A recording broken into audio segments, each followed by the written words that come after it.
Good morning. It is the Drake Toll Show, Westwood One Sports, the Westwood One Sports app, and this could be the first day of the rest of your life.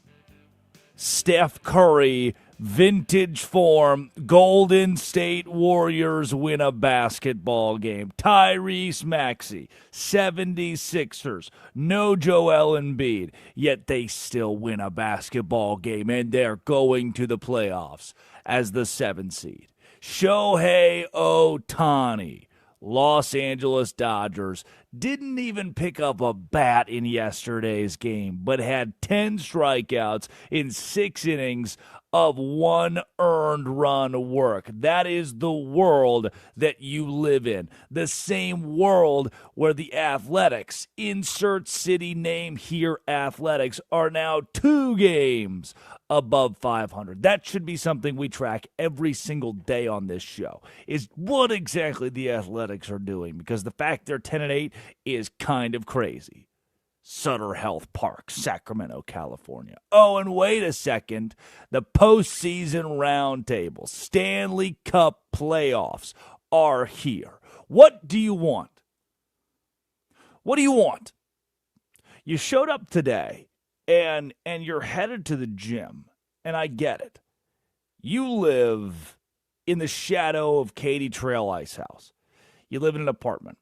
And you know what? The crazy part is that you are a graduate of Central Michigan University, the Chippewas. And it's insane to you continually that your entire apartment complex is filled with Texas Tech graduates, Texas A&M, Baylor, TCU, Texas. That's all it is. But you're the Central Michigan grad. And sometimes you know what? You haven't really admitted it to yourself. You feel like the odd man out. And today you're going to the gym, as you do, to hang out with the other Texas State, UTSA grads as they go work out just the same, walk down the street. And your radio's on, and it's you and I talking about April 16th. Hope you did your taxes yesterday. Talking about April. Hope I didn't give you a heart attack just now. Talking about a time in sports where the NBA, and I have my qualms with the association over the course of the regular season, right? I don't like that when I'm watching the NFL in December that there's a headline 7 headlines down where Jonathan Kuminga scores 41 points. You're like, how in the world? What's going on in the world for Jonathan Kuminga to score 41 points? We're very good basketball player, yes. But man, the barometer for scoring 41 points is widened. And obviously you didn't watch that game. It's December. You're got the pulse of the NFL on lock here. You're watching college football, the college football playoff, and you're getting kind of these NBA headlines in the back of your head as you go to the gym every morning, you, the Central Michigan Chippewas grad. And then weeks like this happen. Moments like this happen. Nights like last night happen. And all of a sudden, the complaints, the vague headlines, Kelly Oubre dropped 41 points. All of that fades from December, fades into the abyss, and you forget that you hated the NBA. Because you did hate the NBA. Everybody hated the NBA. Maybe we would like the NBA more. We wouldn't complain so much about the NBA if we just stopped looking for things to complain about as it pertains to the NBA. And the last 2 nights, the last 48 hours, I have had, listen to this, a very good time watching the National Basketball Association. Golden State Warriors, 126. LA Clippers, 121. This is the Drake Toll Show, Westwood One Sports, the Westwood One Sports app. Addie Bates produces. Curtis Poindexter runs the board. I am Drake Toll from the Savannah Bananas organization, Locked On Big 12 podcast. And I stayed up late. You probably didn't. It is 6:05 and 28 seconds Eastern time. You probably did not stay up to watch the entirety of the 76ers win or the Warriors win, and I do not blame you. You are a normal human being who's got to get their sleep. I understood that these games were starting as you usually go to bed. Luckily, I am a fiend. And now you wake up and you're listening to someone who got to watch the minutes play out. The dribbles dribble themselves. The buckets go in. Al Horford turning back the... Wait a second. Al Horford, Draymond Green, Steph Curry, all turning back the clock. 35 points from Steph. This was a vintage performance. Do you remember, and you might not, but when you were in high school or middle school, early 2010s, mid-2010s, elementary school, college, you were an adult, but you had a kid that was in middle school in 2014. And every little boy, every little girl, they would waddle their way to school with that backpack on that had 30 on it. With that shirt on that said Warriors across the front, with those shoes on. The Currys. And why? Well, because Steph Curry was the it thing in the NBA. Everybody wanted to be Steph Curry. You'd shoot a long three-pointer. Curry. He was a star. But I have bad news. 2014 was 12 years ago. 2016 was 10 years ago. 10 years is a long time in the life of an athlete, in the career of an athlete. I just got chills. Because what we saw last night from Steph Curry is going away, right? What we have to understand is the clock is running out on Steph Curry scored 35 points. But getting to see that, Noops came on yesterday and talked to us about it. Getting to see Steph Curry in vintage Steph Curry form, in 2014 Steph Curry form, 12 years later, that is an honor. Like you probably had the chance. You know, think about you're a young dad, 26, 27 years old in 2014, right? And you loved the Warriors. You loved watching Steph Curry for the way that he played. And last night, you got to share with your 12-year-old. Like, your 12-year-old sentient, they see it. They'll know this is a memory they have of watching the game with you. Hell, you're probably a Golden State Warrior fan. You just haven't gone to sleep yet. That's the emotion that I felt watching last night's game. The Warriors were down 13 points in the fourth quarter. They trailed the game against the Clippers for 86% of the contest. It was all LA for a good majority of the night. But the most valuable part of the night, that belonged to the Warriors. Fourth quarter. It is Darius Garland with a three-pointer that I thought could put the game away. That I thought, okay, the Warriors went on a bit of they pulled the game within 4. And then Darius Garland for the Clippers said, I'm tired of this tightly contested basketball game. Could we possibly just move this thing along? And there were more moments like this. But a Garland 3 in the fourth to put the Clippers up by 9. This should be the game, right? Garland in control, playing with 5 fouls, sets up with a 3. Wow!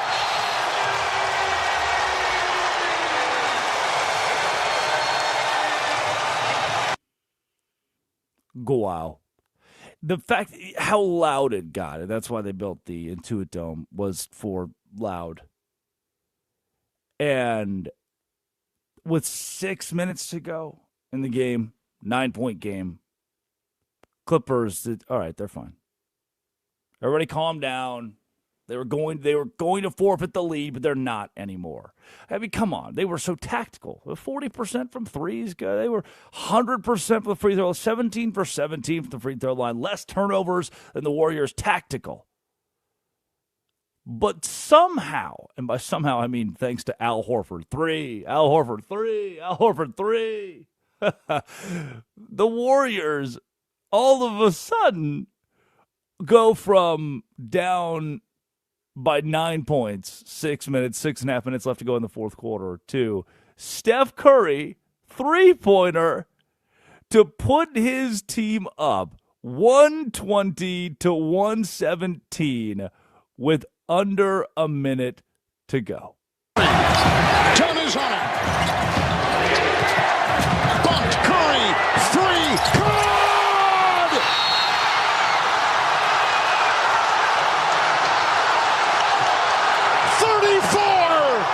34 for Curry.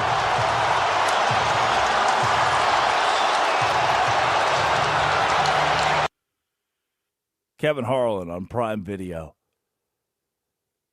29-foot, three-point step back from Steph Curry. Who had the assist? Old man Draymond Green. I can go back to 2015 in the NBA postseason and read Steph Curry, 29-foot, three-point step back, Draymond Green assist. Time is a circle. And here is Kevin Harlan, Prime Video. The Warriors will play the Suns for the 8th seed. Jemski is there. The Warriors have won. The Golden State Warriors have won.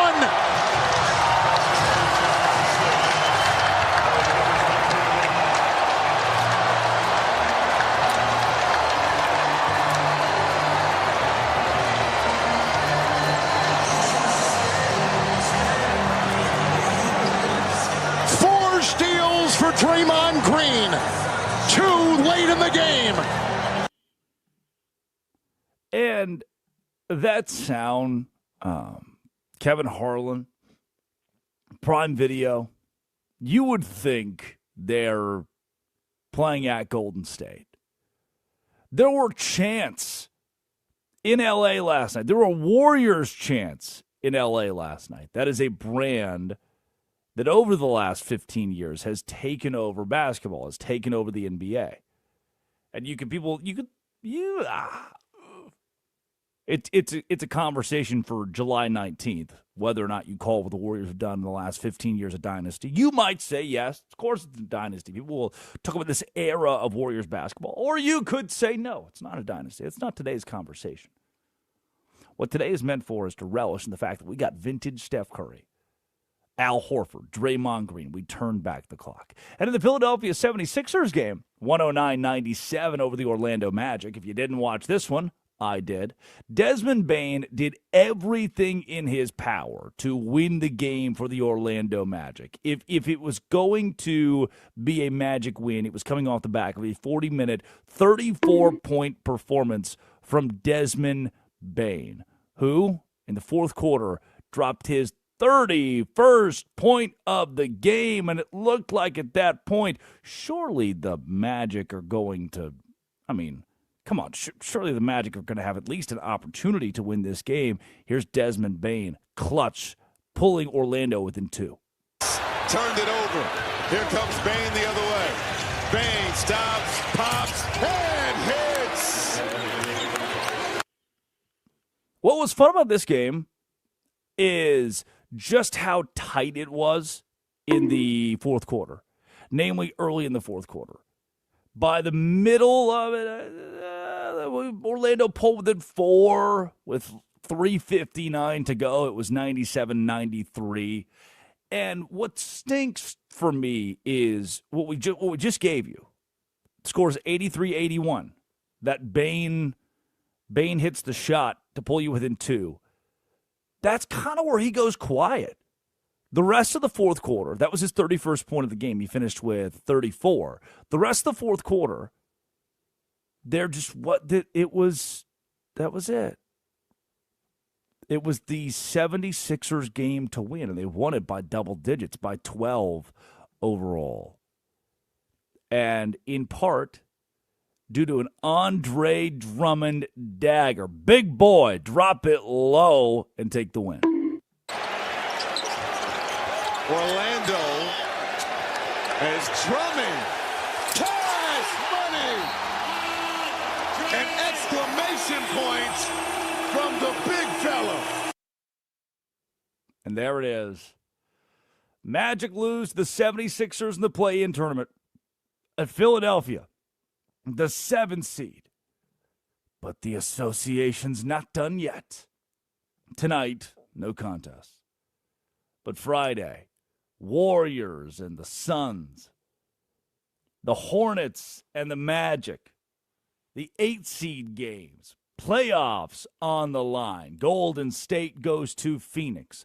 The Hornets go to Orlando. That's the one, 7:30. That's the one that I've circled. LaMelo Ball, notable bad guy, question mark?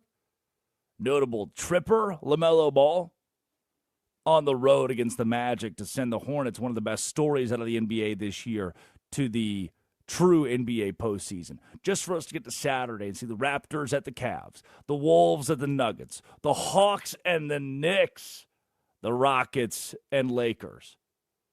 This is the NBA postseason, and it is right here on Westwood One Sports and the Westwood One Sports app. When we come back, why does it mean something? Why does it feel a certain way when Steph Curry does stuff like this? Like this. Oh, and Tyrese Maxey, no Joel Embiid, but yes, Tyrese Maxey. Is he a catalyst that could actually send the 76ers on a run? And, lest ye forget, notable bad guy LaMelo Ball. What do we do with this? What do we do with Ball? Do we fined him $60,000, but is that enough? Should he be suspended? Should he be suspended during the biggest game of the season for the Hornets on Friday night, tomorrow night? I've got an answer. I've got a strong take on that. Curtis Poindexter produces. Addie Bates produces. We all produce, I guess. This is, and look, can't stop it. Westwood One Sports, the Westwood One Sports app. This is the Drake Toll Show.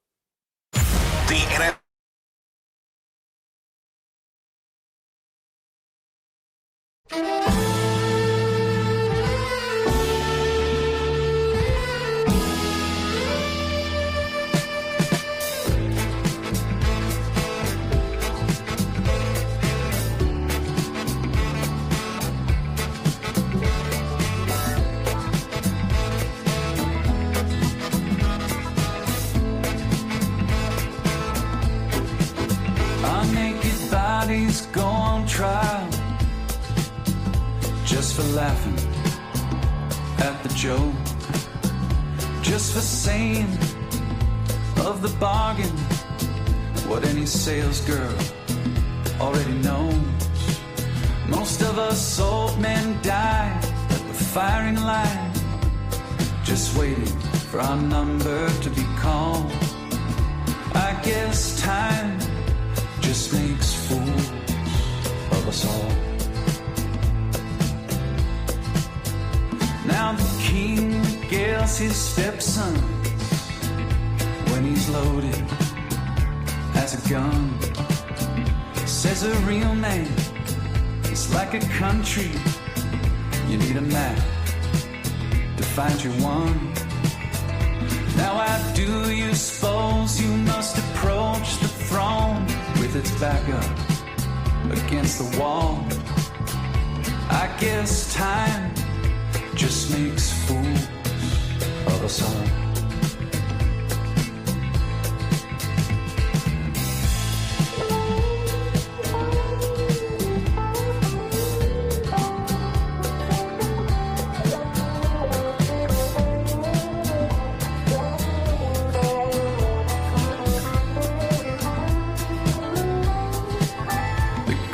Minds of my generation gladly conscripted in the war of defending any Goliath that would deign darken the door.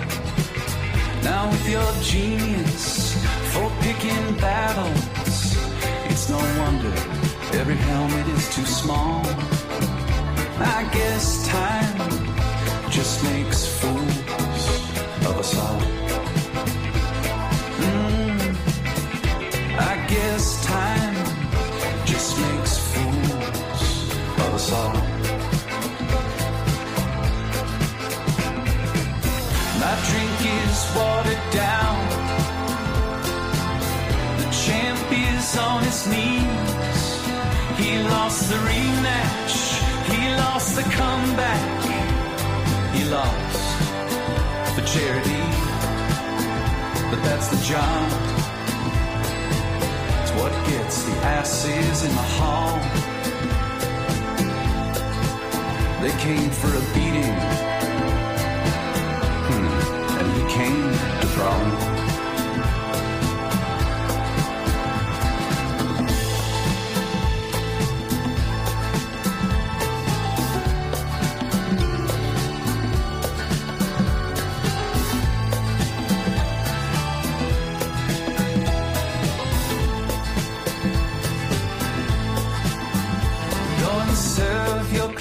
Notice that of all the young gods I have known, yours is easily the least famous to turn down the cover of a Rolling Stone.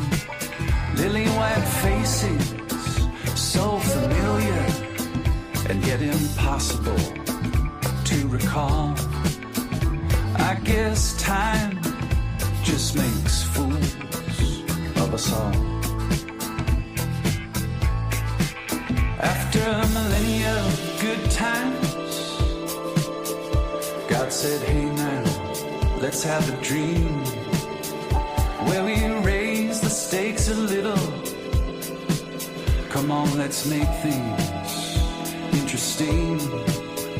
Parachute into the Anthropocene, an amnesiac, a himbo Kendall. I guess time does make fools of us all.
Tomorrow are involved. I guess time just makes fools of us all. Oh, I guess time